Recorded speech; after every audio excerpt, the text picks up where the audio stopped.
तो भगवान कृष्ण ग्वाल बाल के साथ गेंद खेल रहे थे। एक उसमें मनसुखा नाम का वो भी गेंद खेल रहा था। तो सबके तरफ फेंकता था, लेकिन मनसुखा की तरफ कोई फेंकता नहीं था, क्योंकि मनसुखा रोक नहीं पाते थे गेंद को, बढ़िया से खेल नहीं पाते थे। इसलिए सोचते थे उसको जो गेंद फेंकेंगे तो वो रोक नहीं पाएगा। तो मनसुखा कहता है कि सबकी तरफ गेंद फेंकता है, मेरे तरफ कोई नहीं फेंकता है, मेरे भी तरफ फेंकना चाहिए। अरे सब प्लेयर सब रंग का है, किसी को खेलने के लिए आता, किसी को कम आता, किसी को बेसी आता है, लेकिन मेरे तरफ तो कोई नहीं फेंकता है। तो भगवान कृष्ण कहते मैं तुम्हारे तरफ फेंकता हूं, उसको कैच करो, पकड़ो। जिसका कोई नहीं सहारा होता है उसका भगवान सहारा होता है, ये बात को याद रखिए। जो हर तरफ से उदास हो जाते हैं, अंत में उसका भगवान ही मददगार होता है। तो मनसुखा सब ओर से उसका मन सूख गया, कोई उसका सहयोगी नहीं बना। लेकिन जब निराश हो गया कि मेरे तरफ कोई नहीं फेंकता है, तो भगवान कहते मैं तुम्हारी तरफ फेंकता हूं, लो इसको रोको। जैसे भगवान कृष्ण फेंके तो मनसुखा उसको कैच नहीं कर पाए, रोक नहीं पाए। मनसुखा के पीछे में कालिया दह था। कालिया दह था, जिसमें एक विशेला नागराज रहता था। इतना विशेला वह नागराज था कि वह कालिया दह का जो भी पशु पक्षी पानी पीता था, पशु पानी पीता था, वह मर जाता था। ऊपर आकाश में उसका जो वाष्प उड़ता था, आकाश में किसी पक्षी के पास में घुस जाता था तो वो भी मर जाता था। इतने विषाक्त वह पानी था, उसका वाष्प। तो भगवान कृष्ण तो कोई लात होना चाहिए, कोई बहाना होना चाहिए किसी को ठीक करने के लिए, किसी को रास्ता पर लाने के लिए कोई बहाना होना चाहिए। तो ये तो बहाना खोज रहे थे। मनसुखा को फेंके, मनसुखा रोक नहीं पाए, कालिया दह में वह गेंद चला जाता है। तो सभी जितने भी प्लेयर थे, अरे कहा था ना कि इसको मत दो, मनसुखा को मत दो, देखो मनसुखा को दिया, गेंद रोक नहीं पाया, कालिया दह में चला गया। अब कैसे हम लोग गेंद खेलेंगे? अब गेंद मनसुखा को लाना पड़ेगा, क्योंकि यह गेंद कैचिंग नहीं कर पाया। भगवान कृष्ण कहते नहीं नहीं, मनसुखा क्यों लाएगा? मनसुखा की इसमें गलती नहीं है, हम ही ने दिए इनको, हम दिए, हम ही फेंके हैं, इसलिए मैं ही इसको, ये गेंद मैं ही लाऊंगा। भगवान कृष्ण कदम पर चढ़ गए। इसका भी नाम कदम लाल बाबू।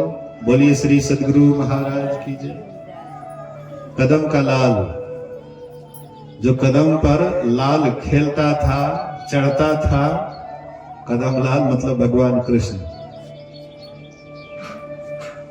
कदम वृक्ष पर चढ़ करके एक डाल जो कालिया दह की तरफ झुका हुआ था, उनकी तरफ चला जाता है।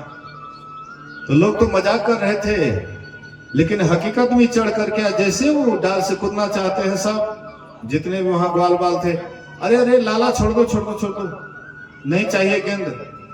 नहीं जानते हो इसमें कितना विषैला सर्प है, नागराज है, उसमें जाओगे तो तुम बच नहीं पाओगे, छोड़ दो।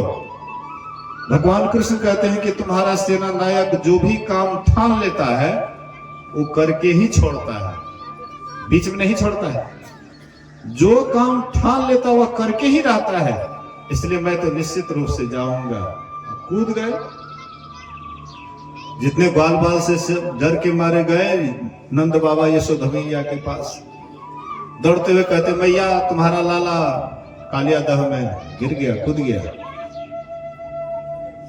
क्या मेरा लाला आत्महत्या कर लिया, मर गया? तो बलराम जानते थे उस रहस्य को। बलराम शेषनाग के अवतार थे।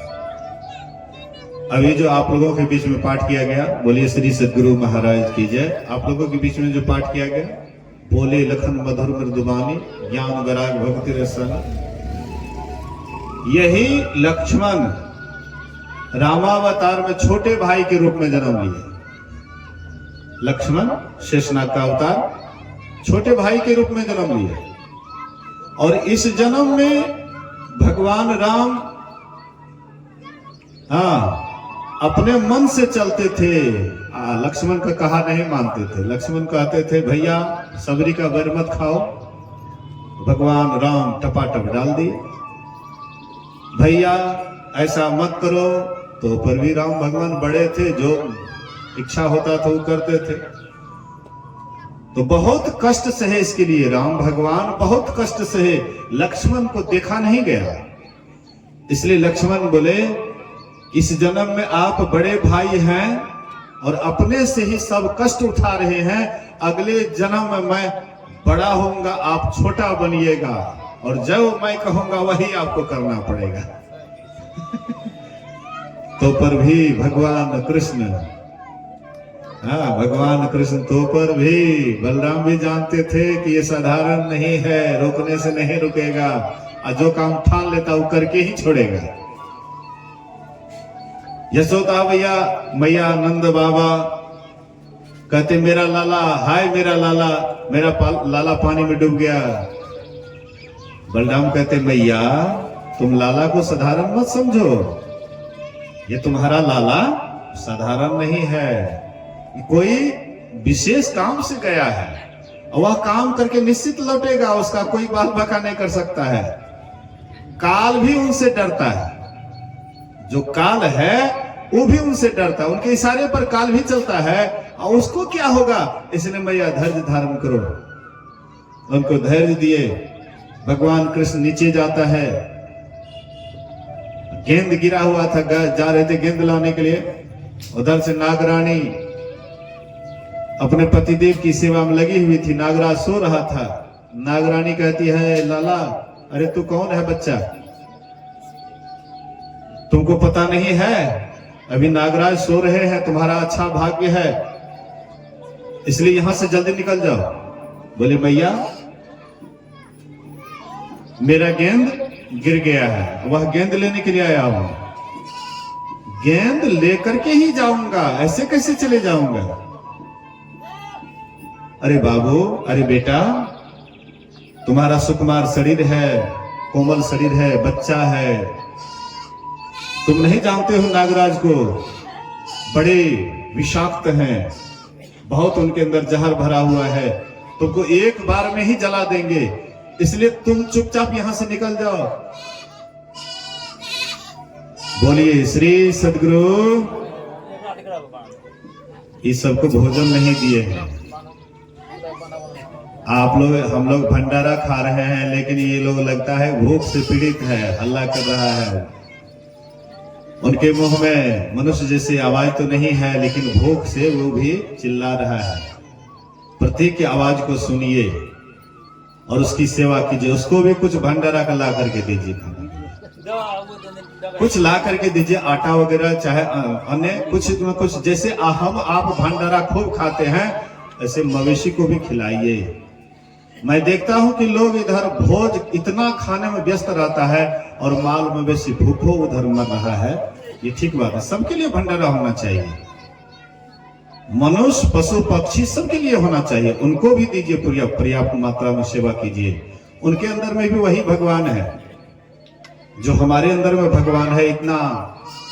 हाँ, जो लोग आएंगे उसको देखिए कितना बढ़िया बढ़िया खाना मिलेगा, हलवाई उधर सेट होगा एकदम, एक आना मुर्गी ना मसाला। माइक को काहे बंद कर दिया जी, माइक ऑपरेटर, आवाज है माइक में। इधर साउंड छटका चल रहा है, उसकी आवाज को बंद कर दिए माइक ऑपरेटर। भगवान कृष्ण के बांसुरी को बंद कर दिया, यहाँ भगवान कृष्ण का चल रहा है।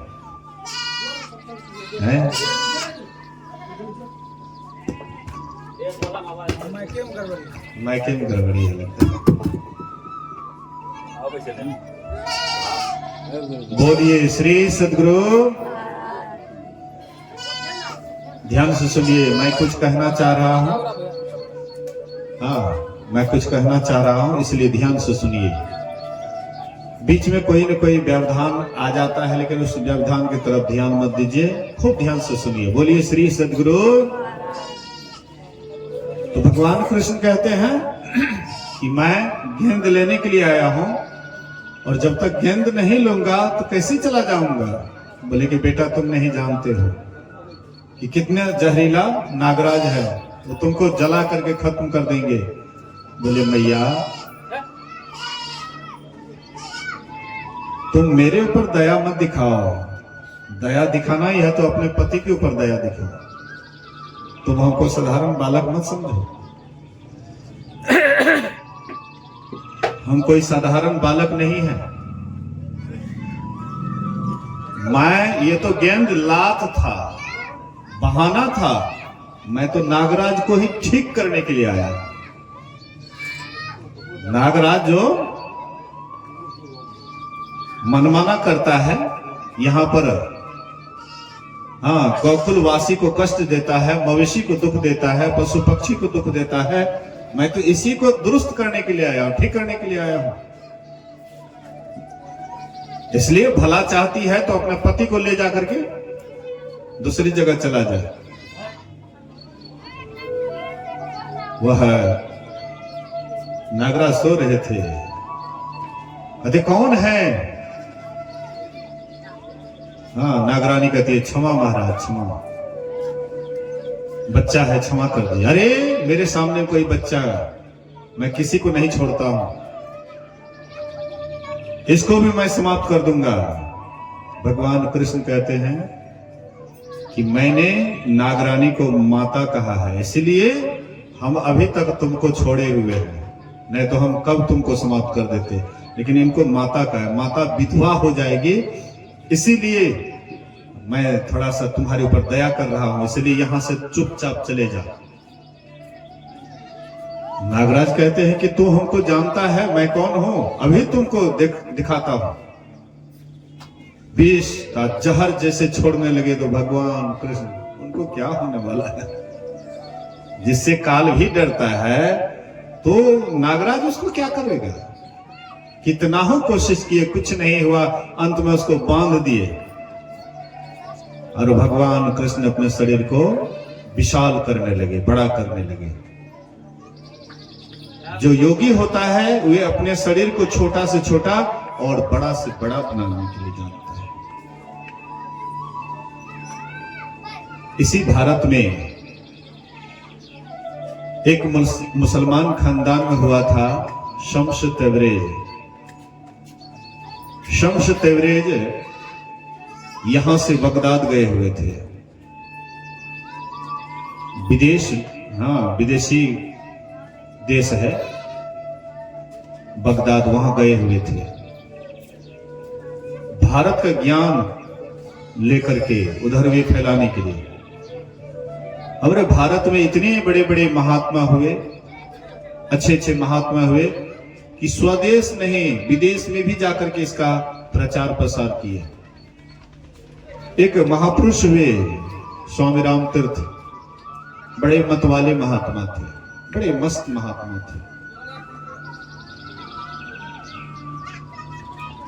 वे जब उनकी इच्छा होती थी जो काम करने का वही करते थे। मन में होता था कि अभी दूध पीऊंगा तो दूध पीते थे, टाइम से दूध पीते थे, टाइम से ध्यान। मन में होता था जंगले में ध्यान करना है, बैठ जाते थे ध्यान करने के, मस्त हो जाते थे मस्ती में। उनके मन में हुआ कि विदेश में जाकर के प्रचार करना चाहिए। यहां से भारत से गए जापान। बोलिए श्री सद्गुरु। जापान एक छोटा सा देश है लेकिन सुखी संपन्न देश है। तो यहां से जापान गए, जापान में उनका भाषण हुआ, लोग काफी प्रभावित हुए। उनके भाषण को लोगों ने काफी सुना, बहुत प्रभावित हुआ। जापान वासी ने कहा कि महाराज आपको कहां जाना है? बोले कि अब हमको शिकागो जाना है, अमेरिका जाना है। तो पनिया जहाज का टिकट कटवा दिए। तो यहां से वे चले गए। जैसे वह अमेरिका में उतरना चाहते थे, एक अमेरिकन पूछते हैं कि आप अमेरिका देश में उतरना चाहते, आपके पास कितना पैसा है? तो वे बोले कि मेरे पास फूटी कौड़ी नहीं है, एक भी पैसा नहीं है। तो आप नहीं जानते हैं, ये देश पैसे वालों का है। जिसके पास पैसा होता है वही इस देश में आता है। तो तुम यही जहाज से फिर उलट करके लौट जाओ भारत। यहां पर उतरने के लिए पैसा चाहिए। बोले कि देखो मैं आया हूं तो यहां उतरूंगा भी, और जिस ख्याल से आया हूं वह काम भी करूंगा। बोले कि तुम्हारा नाम क्या है? बोले कि मेरा नाम राम बादशाह है। राम बादशाह है, जेब में फूटी कौड़ी नहीं है। तब तक में एक अमेरिकन कहते हैं कि स्वामी जी जब तक अमेरिका में रहेंगे, जितना भी खर्च होगा सारा खर्च वाहन मैं करूंगा। बोलिए श्री सद्गुरु। जितना भी खर्च होगा सारा खर्च वहन मैं करूंगा। स्वामी रामतीर्थ कहे, देखा बादशाह रुपया नहीं रखता है। बादशाह कभी भी रुपया नहीं रखता, खजांची रुपया रखता है। ये मेरे खजांची हैं, और जब तक मैं रहूंगा अमेरिका में सारा खर्च वहन ये करेंगे, इसलिए ये मेरा खजांची है। देखिए कितने मतवाले महात्मा। तो ऐसे ही शम्स तबरेज बगदाद गए। वहां जाकर के सोचा कि कहां रहें। एक वेश्या की यहां, जो वेश्या थी बराबर उस राजा के यहां, उस राज्य के राजा के यहां जाते थे नृत्य करने के लिए, नाच करने के लिए। उन्हीं के यहां मन में सोचा यहीं पर रहेंगे। तो वेश्या से कहते हैं कि देखो मैं तुम्हारे यहां रहना चाहता हूं कोई दिन, तो तुम मेरे यहां रहोगे तो क्या करोगे? बोले कि कोई विशेष परिस्थिति आएगा तो हम वो परिस्थिति का निवारण करेंगे। कभी कोई काम तुम्हारा कर देंगे, मदद कर देंगे। तो वेश्या बराबर जाती थी राजा के यहां नृत्य करने के लिए। एक दिन राजा कहते हैं कि तुमको सिंह का स्वांग करना पड़ेगा। सिंह का स्वांग करते हुए नृत्य करना पड़ेगा। तो वेश्या को बोले नहीं करोगी तो तुमको दंड दिया जाएगा। तो वेश्या उदास चेहरा लेकर के घर लौटती है। शम्स तबरेज देखते हैं, कहते हैं तुम्हारा चेहरा बड़ा उदास है, क्या बात है? बोले कि बादशाह बोले कि सिंह का स्वांग करना पड़ेगा, सिंह के साथ स्वांग करते हुए नृत्य करना पड़ेगा। तो सिंह मिलेगा तब ना स्वांग होगा, और सिंह तो नहीं मिलेगा, कैसे सिंह मिलेगा? फिर तो राजा हमें दंड देंगे। बोले कि तुम चिंता मत करो, हमने तुम्हें वचन दिया था कि कभी विशेष परिस्थिति पर तुम्हारा कोई सेवा कर देंगे। तो मैं सिंह बन जाऊंगा, हमको राजसभा लेकर के चले जाना, फिर तुम नृत्य करना, सिंह का स्वांग पूरा हो जाएगा। शम्स तबरेज सिंह का वेश बना लिए और गए राज दरबार में। नृत्य होने लग जाता है। बादशाह का एक ही बेटा था 5 वर्ष का। वो आया और सिंह को छेड़ने लगा। सिंह को छेड़ने लगा तो सिंह तो उनके अंदर तो काफी गुस्सा होता है, आवेश होता है।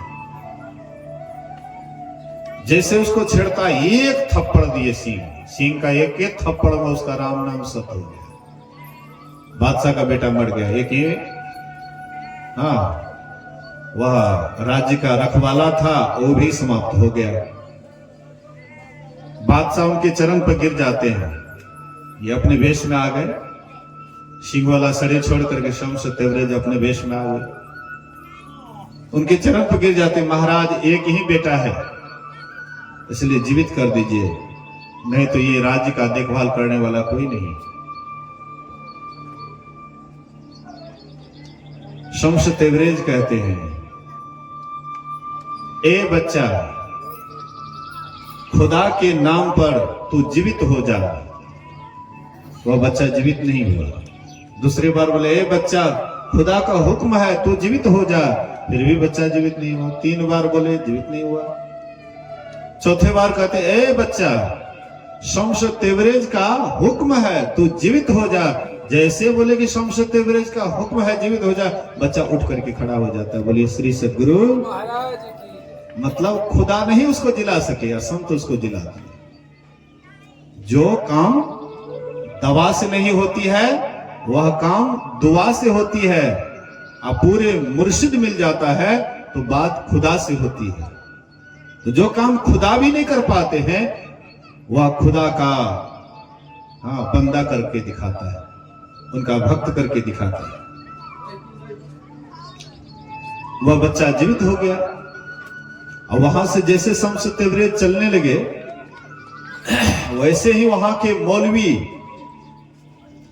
मौलवी सोचे कि हम लोगों का तो नाक कान काट करके ही जा रहा है भारत का महात्मा। ये खुदा के नाम पर बच्चा जीवित नहीं हुआ, उनके नाम पर जीवित हो गया, मतलब खुदा की तोहनी की, निंदा की। इसलिए इसको जीते जी खाल उतार लेना चाहिए शरीर से। खुदा की तोहनी किया है, इसको जीवित रहने का हक नहीं है। बादशाह से बोले कि महाराज ये खुदा की तोहनी किए हैं, निंदा किए हैं, इसलिए इसका जीते जी खाल उतार लीजिए। बादशाह जल्लाद को बुलाया, बोले कि इनके शरीर पर से खाल उतारो। जल्लाद उनके पास जाते कहते आपके शरीर से खाल उतारना। बोले कि रुको, खाल उतारना कोई साधारण बात नहीं है। तुमको खाल चाहिए तो हाँ, मैं अभी तुमको खाल उतार करके देता हूं। साधारण व्यक्ति और महापुरुष में क्या अंतर है सो देखिए। हम आपके शरीर से खाल उतारने लगे कितना चिल्लाइएगा। मैं सुबह में बंदा बैरागी के संबंध में कह रहा था। बंदा बैरागी को जब लाल तावा पर दुश्मन विदेशी मुसलमान उसको जब उल्टाते पुल्टाते, जैसे तरवा हम लोग बनाते हैं, कर लगाते हैं, वैसे बंदा बैरागी के शरीर को कर लगाता था। और उस समय में भी बंदा बैरागी हंस रहे थे। तो दुश्मनों ने पूछा कि अरे तुम इस समय में इतना तुम्हें कष्ट दिया जा रहा है, तुम्हारे शरीर के मांस को नोचा जा रहा है चिमटा से, फिर भी तुम हंस रहे हो। वे कहते हैं कि तुम जानते नहीं हो, तुम मेरे शरीर को नोच रहे हो, मेरे शरीर को सिझा रहे हो, लेकिन मुझे तुम कुछ नहीं कर सकते। मेरे शरीर को तुम दुख दे रहे हो, इससे हमको क्या मतलब है? शरीर अलग है, मैं अलग हूं। ऐसे शम्स तेवरेज कहते साधारण बात नहीं खाल उतारना। खाल चाहिए तो हाँ, अभी मैं तुमको देता हूं, रुको। तो वे सूर्य से कहते हैं, वहां की भाषा में सूर्य को शम्स कहते हैं। कहते हैं सूर्य देव, यहां की भाषा में लोग तुम्हें शम्स कहते हैं और मेरा भी नाम शम्स तेवरेज है। इसलिए तो इतना गर्मी कर कि मेरे शरीर का मांस पक पक करके गलने लगे, चमड़ा ढीला हो जाए। मांस पकेगा तो चमड़ा ढीला होगा। इतना गर्मी कर कि शरीर का मांस पक पक करके गिरने लगे। सूर्य में इतनी गर्मी आई उनके शरीर का मांस पक पक करके गिरने लगा, चमड़ा ढीला हो गया। चमड़ा जैसे हम लोग कपड़ा खोलते हैं ना, वैसे चमड़ा पकड़ करके खोल दिए, फेंक दिए। लो, तुमको खाल ही चाहिए शरीर का, लो शरीर का खाल। जैसे खाल छोड़ करके जा रहे थे, उधर राजा का सब महल वगैरह ढंग बनाने लगा, गिरने पड़ने लगा, जैसे भूकंप की तरह सब कुछ। राजा फिर दौड़ करके आया, महाराज क्षमा कर दीजिए, सब कुछ नष्ट हो जाएगा। उसके बाद बोले कि जाओ, कुछ नहीं होगा। उसके बाद वे शम्स तेवरेज सूर्य से कहते गर्मी करने के लिए गर्मी करती है, और उसके बाद उसका मांस पक पक करके गिरने लगता। भूख लगी थी, वही अपने ही शरीर का मांस खा करके तृप्त होकर के उसके बाद शरीर छोड़े। बोलिए श्री सद्गुरु। आप लोग ऐसा ना सोचें वह किसी दूसरे का मांस खाया था। भूख लगने पर अपने शरीर का मांस खाए, जब बहुत भूख लगी थी तो। किसी दूसरे का नहीं। संत किसी का अपकार नहीं करते हैं, उपकार करते हैं। उपकार के ही कारण संतन धरा शरीर। कहते हैं वृक्ष कब हो ना फल भखे और नदी न संचे नीर, और परमारथ के कारण साधुन धरा शरीर। वे दूसरों के उपकार के लिए ही शरीर धारण करते हैं। तो भगवान कृष्ण शरीर को फैलाने लगे, उसका बाण ढीला पड़ गया और ये छरप करके कुदक करके उनके माथे पर फन पर चढ़ गए। जैसे फन पर चढ़ गए तो जो फन ऊपर करता था उसके ऊपर पैर धर देते थे, नीचा हो जाता था। वह नागराज को हजारों फन था, जो फन ऊपर करता उसी के ऊपर पैर धर देते थे। इस तरह से वह नागराज को वश में करके उसके बाद बोले कि तुम यहां से चले जाओ समुद्र के टापू पर। बोले कि आपका जो सवारी है, भगवान विष्णु का सवारी कौन है? गरुड़ जी। बोले कि आपका सवारी गरुड़ हमको छोड़ेगा नहीं, वो तो खा जाएगा। समुद्र के टापू पर रहेंगे वो तो खा जाएगा। बोले कि हमारा पांव पड़ गया है तुम्हारे माथे पर, उसका चिन्ह कभी नहीं मिटेगा, और वे तुम्हें खाने के बदले नमस्कार करेंगे। गरुड़ जी, वे तुमको नमस्कार करेंगे, वे तुम्हें कुछ नहीं करेंगे, तुम आराम से जाओ, वहां टापू पर रहना। तो नागराज को बस करके उसको भेज दिए। वही भगवान कृष्ण राम अवतार लिए। राम अवतार में लक्ष्मण जी और राम भगवान वनवास काल में हैं, साथ में सीता जी भी हैं। उनके मित्र, भगवान राम के मित्र गोहनिषाद को बड़ा विषाद होता है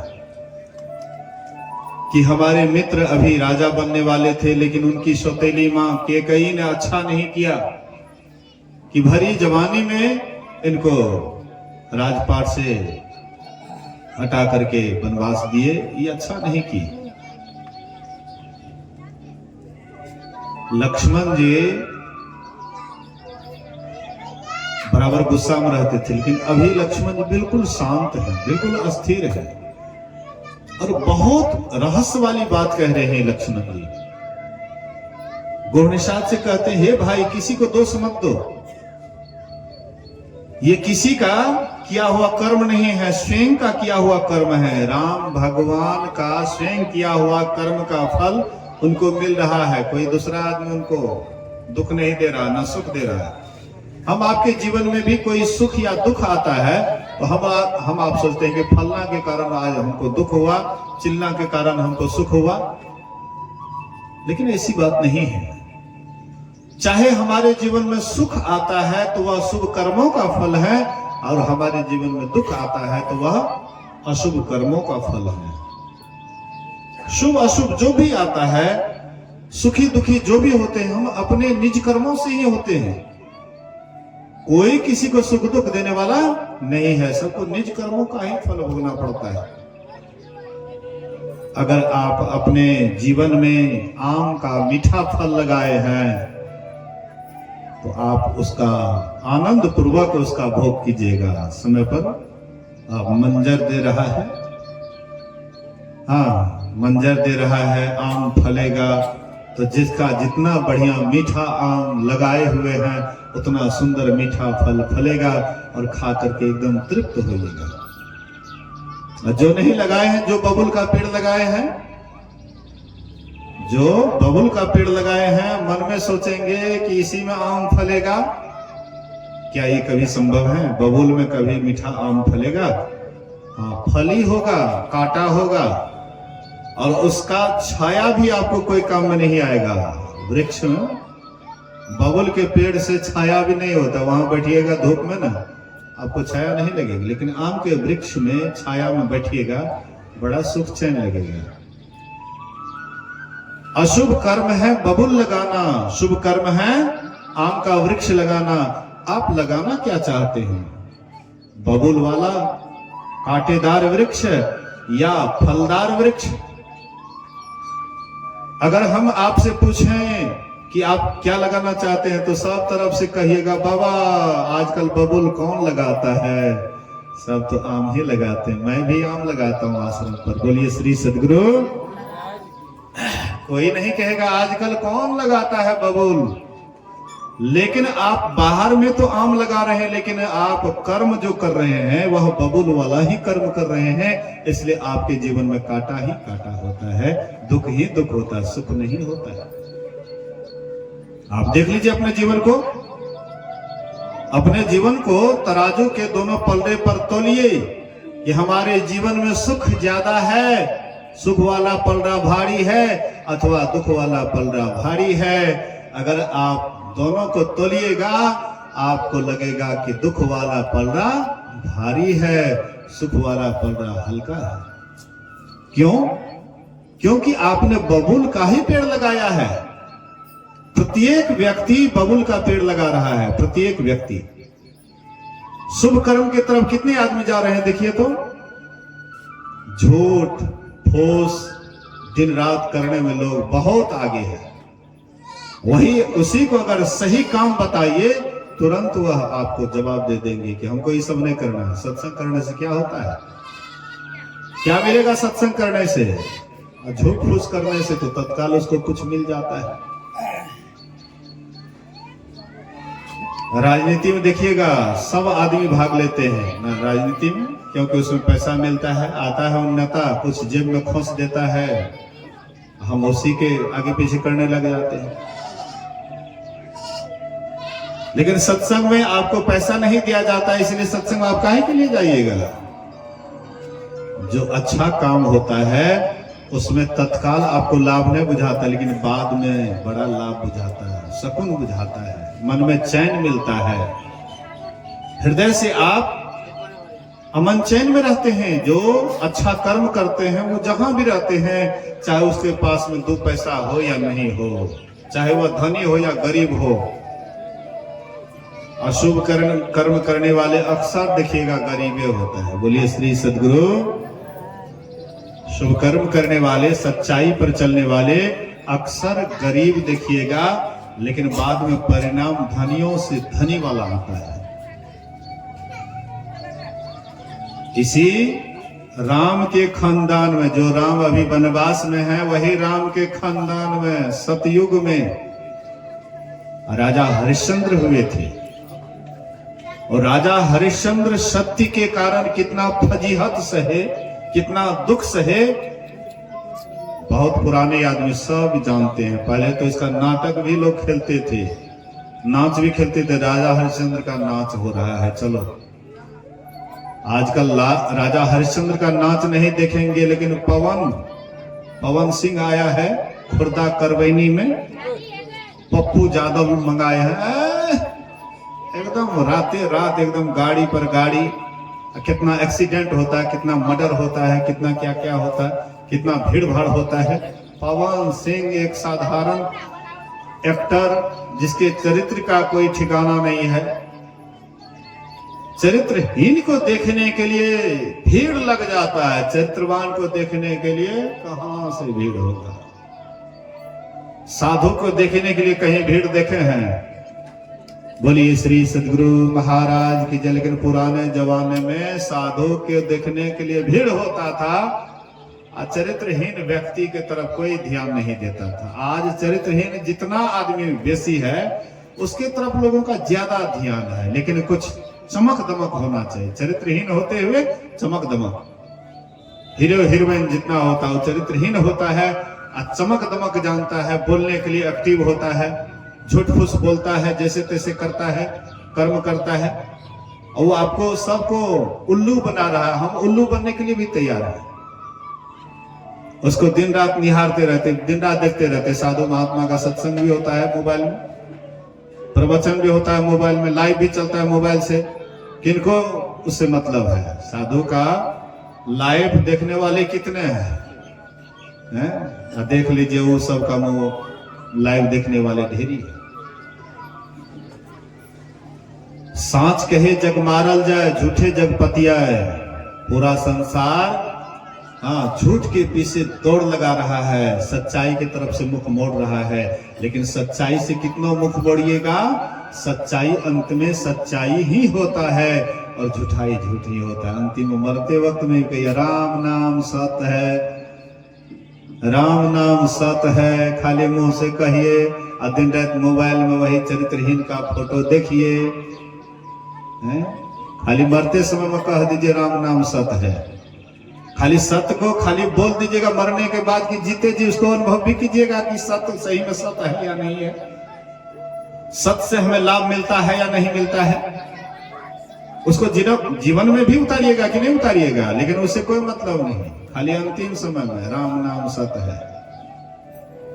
सबका अंतिम यही चचरी पर चढ़ना होगा, सबको अंतिम में जाना होगा। श्मशान वैराग सबके अंदर होता है, लेकिन सदा का वैराग्य सबके अंदर नहीं होता है। गुरु महाराज जी के अंदर वैराग हुआ तो सब दिने के लिए वैराग हो गया। हम लोग को श्मशान वैराग होता है। जब श्मशान में जाते हैं, हो देखो न कदम लाल बाबू कते बढ़िया रहे, देखो न चल के लिए हमरो यार कहते हैं अंतिम में तो हेते न हो, अंतिम है या कदम लाले बाबू के गति हेते हमरा के जल पड़ते। लेकिन श्मशान में रहबे तबे तक कदम लाल बाबू के तरह हमरा के अंतिम में जल पड़ते। और जहां वत से एलिए स्नान कर लिए खलिए पिलिए भूल गलिए कदम लाल बाबू सही में चल गए तो हमरो जल पड़ते। वो नहीं गए, अखनी हमरा तो बहुत दिन रहने छे। बोलिए श्री सदगुरु। वो चले गए, लेकिन हमको अभी बहुत दिन रहना है। देखिए, मन बहाना खोजता है, मन को बहाना चाहिए। संसार में रहने के लिए बहाना चाहिए। संत महापुरुष कहते हैं कि सत्य को आंख बंद कर लेने से सत्य झूठ नहीं हो सकता है। मुंदिए आंख कतौ को नहीं, आंख बंद कर लीजिए कुछ दिखाई नहीं पड़ेगा। लेकिन आपकी आंख बंद करने से कुछ दिखाई नहीं पड़ेगा, इसका मतलब कुछ नहीं है, सो बात थोड़े है। आंख खोलिएगा तो वो सब कुछ दिखाई देगा। इसी तरह से महापुरुष कहते हैं सत्य सदा से सत्य है और झूठ सदा से झूठ है। सत्य पर जल्दी विश्वास नहीं होता है, झूठ पर जल्दी विश्वास हो जाता है। लेकिन झूठ एक दिन आपका साथ छोड़ देता है, लेकिन सत्य आपका साथ कभी नहीं छोड़ता है। राजा हरिश्चंद्र सत्य के कारण कितना कितना दुख को सहे। अपना राजपाट को भी त्यागना पड़ा, उसको भी त्याग दिए। पत्नी बेटा बिक जाता है, अपना भी बिक जाते हैं। तब 1000 स्वर्ण मुद्रा विश्वामित्र जी को दिए, लेकिन फिर भी विश्वामित्र उसका परीक्षा लेना छोड़े नहीं। इतना दुख पर भी श्मशान घाट में डोम का नौकरी करता था। पत्नी ब्राह्मण के यहाँ पूजा पाठ का सामान ला करके देते थे, नौड़ी का काम करता था। फूल तोड़ने के लिए गए, विषैला सांप, जहरीला सांप छोड़ दिए विश्वामित्र। रोहित को डस लेता है, रोहित की मृत्यु हो जाती है। नौड़ी के पुत्र को कौन दफनाएंगे, श्मशान ले जाएंगे। इसलिए नौड़ी अपने खुद, शिव्या अपने खुद वह मरा हुआ पुत्र को ले गया श्मशान घाट। ऐसा शायद ही कभी हुआ है। शिव्या कहती है कि ऐसा कभी भी, हे ईश्वर, इस तरह का दुख कभी भी किसी मां को मत देना कि मेरे तरह विवश होकर के अपने ही गोद में अपने पुत्र के लाश को ले जाए श्मशान। ऐसा कभी मत दीजिएगा प्रभु, ऐसा दुख किसी मां को मत देना। अपने पुत्र को गोद में लेकर के श्मशान जाती है। श्मशान जाने के बाद भी वह नौकरी करती थी, नौड़ी का काम करती थी, तनख्वाह तो मिलता नहीं था। और वहां कहते हैं कि तुमको जब तक घाट का कुछ दक्षिणा नहीं देगी, दान नहीं करेगी, तब तक लाश को जलाने नहीं देंगे। वह कहती है कि मेरे पास फूटी कौड़ी नहीं है, मैं कैसे तुमको कुछ दूंगी। अंत में अपना अचरा फाड़ करके देती है, तब वहां पर चिता जलते हैं, चिता लगाए, जैसे अग्निदान करना चाहते थे। तीनों लोक थरथर कांपने लगा, पृथ्वी कांपने लगी, तीनों लोक में तहलका मच गया। सब के सब डर गए कि अब क्या होने वाला है, ये पृथ्वी, ये सूर्य चंद्र अब नहीं रहेगा। सूरज तरे, चंदा टरे और टरे जगत व्यवहार, पर राजा हरिश्चंद्र का सत्य ना टरे। राजा हरिश्चंद्र का सत्य नहीं टारा गया, सत्य पर आरूढ़ रहे। अंत में विश्वामित्र अपने खुद हार गए, उनके सामने में खुद हार करके और आए, बोले कि अगर तुम बचाना चाहते हो सृष्टि को तो जल्दी से जाओ, उनके पुत्र को जीवित करो, उसका राज्य लौटाओ। विश्वामित्र मुनि आए और सत्य के सामने वो अपना माथा टेके कि राजा हरिश्चंद्र तुम जीत गया, मैं हार गया। मैं नतमस्तक होता हूं सत्य के सामने, मैं तुम्हारे पुत्र को जीवित करता हूं, तुम्हारा खोया हुआ राज्य वापस करता हूं। जब तक तुम यहाँ पृथ्वी पर रहोगे तुम राज्य करोगे, और यहां से जाओगे तो तुम्हें स्वर्ग का राज भी तुम्हारे लिए रखा हुआ है। बोलिए श्री सद्गुरु। तो सत्य के कारण कितना कितना कष्ट को से आज हम आप सत्य के कारण थोड़ा सा भी दुख नहीं बर्दाश्त करते हैं, कहते हैं कि हम सत्य बोल रहे थे इसीलिए इतना दुख होता है। इसलिए झूठे का व्यवहार करो, झूठे लेना, झूठे देना, झूठे भोजन, झूठे चलना, दिन रात झूठाई का काम करते हैं, लेकिन मन में होता है कि हमारे जीवन में फूल खिले, कांटा नहीं आए। जब तक कांटा को हाथ नहीं लगाओगे तो फूल तुम्हारे हाथ में कैसे आएगा। गुलाब के फूल को तोड़ने से कांटा से गुजरना होगा, तब आप गुलाब का फूल तोड़िएगा। गुलाब का फूल ऐसे नहीं खिलता है, पहले कांटा छोड़ता है, उसके जड़ में कांटा होता है, बाद में फूल खिलता है।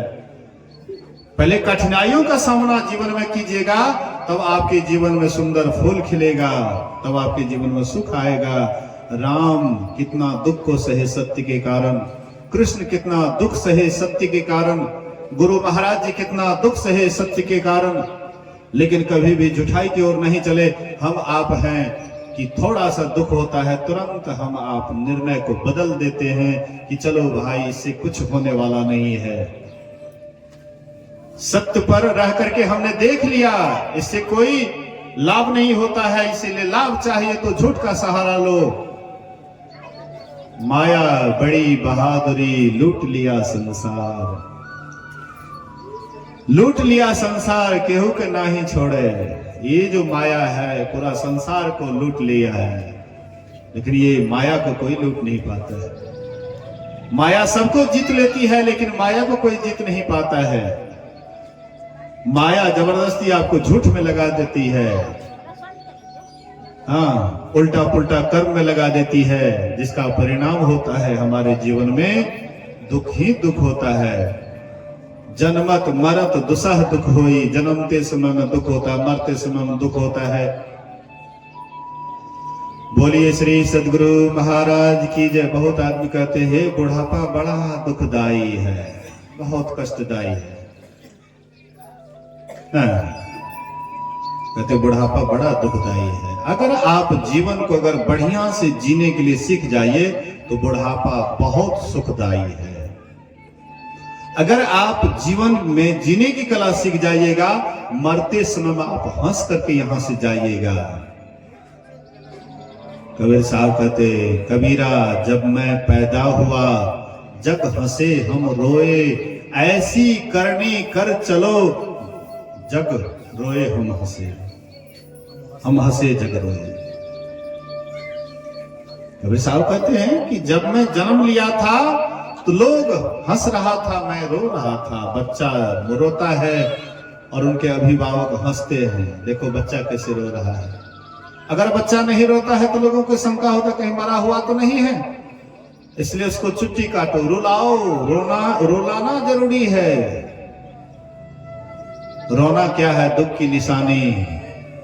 वह बच्चा बड़ा होता है, जब हम आप जन्म लेते हैं तो रोते हैं, अब मरते समय में भी रो करके जाते हैं। इसलिए कि आप अपने जीवन में कभी भी फूल नहीं लगाए, कांटा लगाए। आप अपने जीवन में आम का मीठा फल नहीं लगाए, लेकिन बबूल का कांटा वाला वृक्ष लगाए। इसलिए बुढ़ापा आप रो करके जीते हैं, रोते हैं। क्यों रोते हैं? आप कहिएगा कि हमारा बेटा बेटी सेवा नहीं करता इसलिए हम रोते हैं। क्या किसी का सेवा नहीं करेंगे तो आप रोइएगा? क्यों आप उसके भरोसा पर रहते हैं? आशा के ही कारण हम आप दुख पा रहे हैं। अगर आशा खत्म हो जाए तो दुख भी हमारा खत्म हो जाएगा। संन्यास क्या है? वैराग्य क्या है? पहले बुढ़ापा आता था तो घर द्वार छोड़ करके चले जाते थे, तब कौन बेटा बेटी सेवा करेगा? उसका आशा रहता था उनके अंदर। हमारे यहाँ पशु है, उनको कौन आशा है कि हम बूढ़ा हो जाएंगे तो हमारा बेटा बेटी सेवा करेगा? पक्षी है, आकाश में उड़ती है, बच्चा देती है, और जैसे उड़नता होता है तो लोल मार करके अपने से हटा देती है कि जाओ अपने से चारा करो। उसको कहाँ है आसक्ति? हम लोग पकड़ करके रखते हैं, भर पांच पकड़ लेते हैं। ये हमारा बेटा है, ये हमारी बेटी है, हमारी पोतू है, हमारा पोता है। अंत में आपको इसीलिए कष्ट होता है। आप जीवन ठीक से जिए नहीं, इसीलिए आप रोते हैं। अगर जीवन ठीक से जिएगा तो ज्यादा जैसे उम्र होगा तो अनुभव भी आपका उतना ही विशाल हो जाएगा। अरे जितना लंबा जीवन जिएगा तो उसको तो उतना ही अनुभव होगा ना जीवन का। लेकिन हम जीवन का अनुभव कहाँ लेते हैं? हम तो जीवन में केवल यही देखते हैं कि हमारा सेवा करेगा, हम इसके सहारे हैं, हम इसके सहारे हैं, हमारा ही सेवा नहीं करेगा तो हम तो मरिए जाएंगे। क्यों भाई असहाय क्यों बनते हो? तुम मरने वाले हो कभी, मिटने वाले हो कभी। तुम्हारा कभी जन्म हुआ है, तुम्हारी मृत्यु कभी होगी। हमारे ज्ञान का विकास नहीं होता। शरीर बूढ़ा हो जाता है लेकिन हमारा ज्ञान बच्चा से भी बदतर होता है। कैसे ज्ञान बड़ा होगा, विशाल कैसे होगा? हम कभी उस पर चिंतन नहीं करते, कभी विचार नहीं करते, कभी ज्ञानी के पास बैठते नहीं हैं। हम अज्ञानी के पास जाकर के बैठते हैं, अज्ञान भरी बात सुनते हैं। नेता के पास बैठते हैं, झूठ फूस दिन रात बोलता है, उसके पास बैठ करके झूठ फूस बात को सुनने में हमको बड़ा आनंद मिलता है। अगर कोई सत्य बात बोलता है तो उसके निकट हम जाना नहीं चाहते हैं, हम उससे कोसों दूर रहते हैं। कैसे आपको जीवन का अनुभव होगा? भगवान महावीर ने कहा, अनुभवी वृद्धों की सेवा करना, मूर्खों के संसर्ग से दूर रहना। लेकिन हम अनुभवी वृद्धों के पास कहां बैठते हैं? जो शरीर से बूढ़े हो गए हैं वो अनुभवी वृद्ध नहीं है। जिसका बाल पक गया है वह अनुभवी वृद्ध नहीं है। अनुभवी वृद्ध है जो जीवन को ठीक ठीक जीने की कला से सीखा है जीने के लिए। गुरु महाराज जी जिए जीवन को ठीक ठीक, बाबा साहब ठीक ठीक जिए, जीवन को जीने की कला ठीक ठीक वे जाने। कबीर साहब जीने की कला जाने। उनकी बात तो अभी कभी हम सुनना नहीं चाहते, गुरु महाराज जी की बात को कभी सुनना नहीं चाहते हैं। लेकिन बेकार की बात को सुनने के लिए हम दिन रात समय देते हैं। व्यर्थ की बातों में हम अपना समय फजूल गंवाते हैं।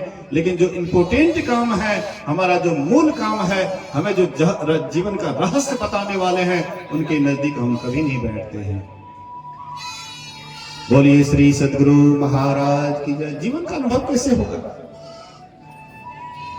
जीवन का अनुभव उसी को होगा जो अनुभवी वृद्धों की सेवा करेंगे, अर्थात अपने जीवन में जो ठीक से जीने की कला जानते हैं, ठीक ठीक ये जीवन को अनुभव किया है साधना करके, हाँ, सदग्रंथ के द्वारा अपने जीवन का अनुभव करके जो खुद पाया है, कुछ पाया है, उनके पास बैठिए, आपको भी मिलेगा। जिस व्यक्ति के पास बैठिएगा वैसा ही आपके जीवन में बुद्धि का विकास होगा। अगर आप अपने बुद्धि को कुबुद्धि की ओर ले जाना चाहते हैं तो बस ऐसे व्यर्थ की बातों में जीवन बिताइए। व्यर्थ में आपका समय बीत जाएगा। अंत में क्या होगा जानते हैं? कते गला कतो ने की मिला कुछो ने। जीवन ऐसे ही व्यर्थ चला जाएगा। स्वामी विवेकानंद जी महाराज कहते थे कि कुछ आदमी 4 चक्का से गाड़ी पर सवार होकर के जा रहे थे, रोड से जा रहे थे। आगे में एक बोर्ड टंगा हुआ था, उस बोर्ड पर लिखा हुआ था आगे रास्ता बंद है, आगे रास्ता बंद है, बोर्ड पर लिखा हुआ था। गाड़ी से उतर करके झांकता है, देखता है रोड एकदम चकाचक है, बात नहीं माने, गाड़ी पर बैठ करके गए लगभग 4-5 किलोमीटर आगे। वहां देखे कि बहुत बड़ा डाइवर्शन है, बहुत बड़ा गड्ढा है, गाड़ी कहीं भी इधर उधर ले जाने वाला नहीं है। झक मार करके बेचारा अंतिम में झक मार करके गाड़ी को मोड़ करके फिर जब लौटते हैं, उल्टा बोर्ड में लिखा हुआ था अब विश्वास हुआ ना। बोलिए श्री सदगुरु महाराज की। अब विश्वास हुआ ना। 5 किलोमीटर गया आया, इतना समय फजूल खराब हुआ, लेकिन यहाँ पर बोर्ड पर लिखा हुआ था कि आगे रास्ता बंद है, तो बात नहीं माना, तुम चला गया, वहां बड़ा गड्ढा देख करके अंत में झक मार करके लौटना पड़ा।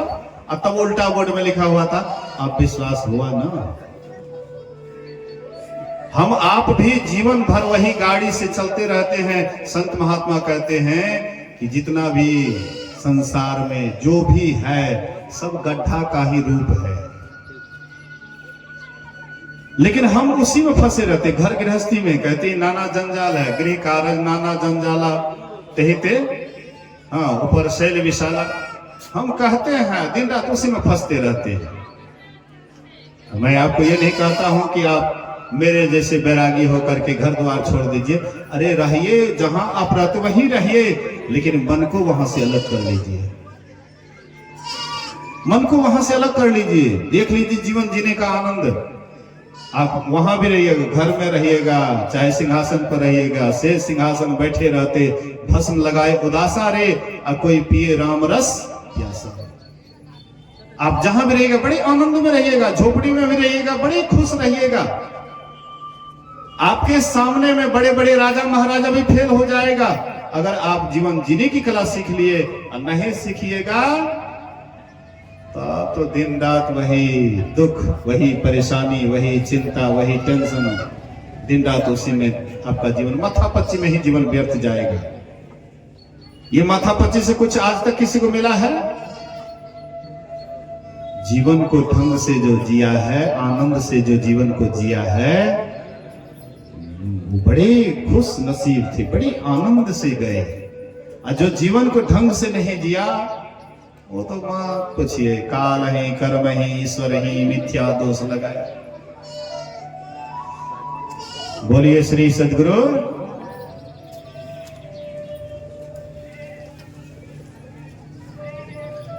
जोर से जयकार करें, बोलिए श्री सदगुरु। आप लोग काहे गप करते हैं? थोड़ी देर तो बैठते हैं, उसमें भी गपे से। आप लोगों को सत्संग से तो उतना मतलब नहीं है, लेकिन कुछ रखिए, मतलब कम से कम प्रवचन हो रहा है तो साइलेंट रहिए, शांत रहिए, और दिमाग को कितना उधर वजरा करके रखिएगा। कितना वजराइएगा कुछ हो हाथ नहीं लगेगा। थोड़ा इधर ध्यान दीजिए, जिससे आपका जीवन उज्जवल बनेगा। बोलिए श्री सदगुरु। तो आप अगर जीवन में सुख चाहते हैं, शांति चाहते हैं, सुकून चाहते हैं, महापुरुष कहते हैं ढंग से जीने का कोशिश करो। मैं आपसे पूछता हूं, ध्यान से आप सुनिएगा, मैं आपसे पूछता हूं कि राम भगवान वनवास में थे, क्या राम भगवान दुखी थे?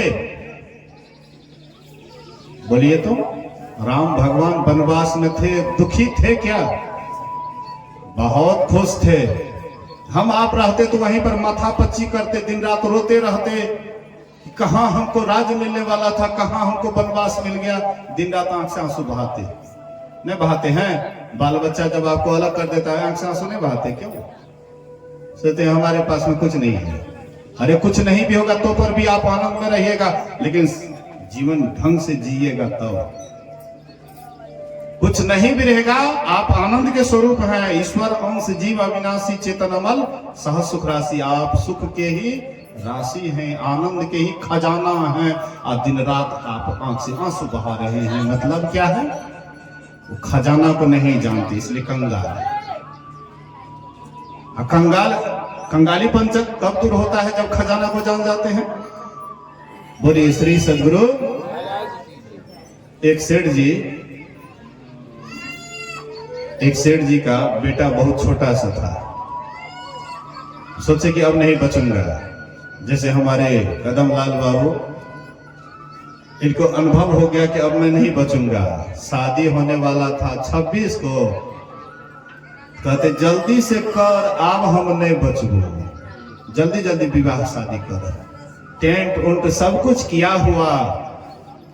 हाँ, कहते नहीं अब हम नहीं बचबो, जल्दी से ना, हाँ शादी करा ले। पोती का शादी जल्दी से करा ले।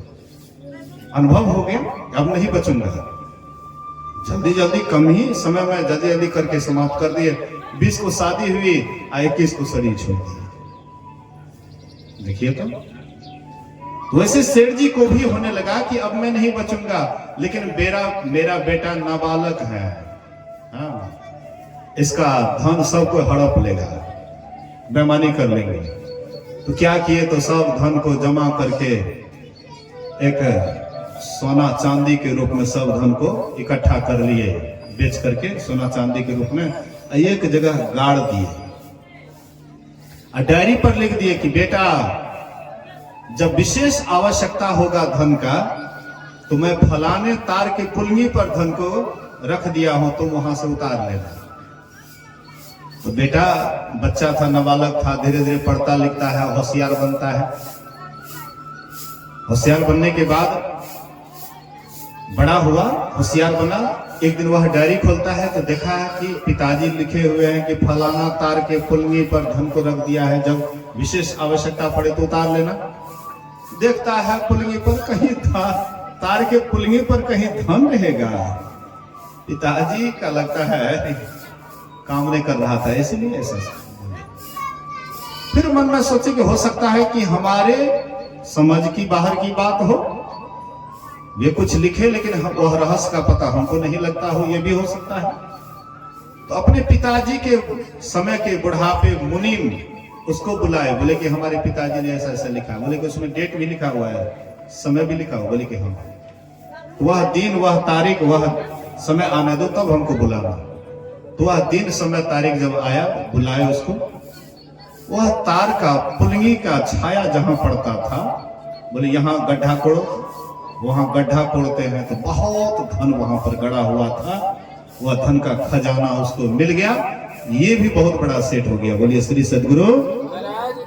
ऐसे हम आपके अंदर में परमात्मा रूपी सेठ बहुत धन गाड़ दिए हैं, लेकिन जब तक संत सद्गुरु जुक्ति बताने वाले मुनीम नहीं मिलेंगे, तब तक वह खजाना का पता नहीं लगेगा। वह खजाना को पाने के लिए हम आपको, हाँ, तो मुनि के पास जाना पड़ेगा, संत सद्गुरु के पास जाना पड़ेगा, और ध्यान साधना करना पड़ेगा, सत्संग करना पड़ेगा। हमारे आपके जीवन का सबसे मूल चीज है सत्संग, ध्यान। तरते गए जो अस किए, राय राणा रंक हो, अपड़ पड़वा, हाँ करिहो तरिहो न संक हो। गुरु महाराज कहते हैं कि तरते गए जो अस किए, जो इस तरह से साधना किए, ध्यान किए, सत्संग किए, वो तरते गए, संसार भव सागर को तरते गए। चाहे वह पढ़ा था कि हाँ अनपढ़ था, चाहे विद्वान था या मूर्ख था, लेकिन चाहे राजा था या रंक था, लेकिन जो किए तरते गए, परमात्मा को प्राप्त कर गए, परमात्मा के खजाना को पा लिए। और जो एक बार परमात्मा रूपी खजाना को प्राप्त कर लेता है, कभी भी वह कंगाल नहीं होता। बेस कैसा भी हो, जिसका ऊंचा ख्याल है, दीन देखते बाहर से, भीतर से मालो माल है। और कोई कहता भिक्षु, कोई कहता कंगाल है, पर गुदरी पहने वह गुदरी का लाल है। वह लाल को पाने के लिए हम आपको संत सद्गुरु के शरण में जाइए, उनसे भेद लेकर के साधना कीजिए। आज का प्रवचन इसी के बाद इसी पर समाप्त किया जाता है। फिर कल का सत्संग है। आइए हम लोग कुछ भजन का आनंद लेते हैं, उसके बाद आरती की ओर चलेंगे। बोलिए श्री सद्गुरु महाराज की जय।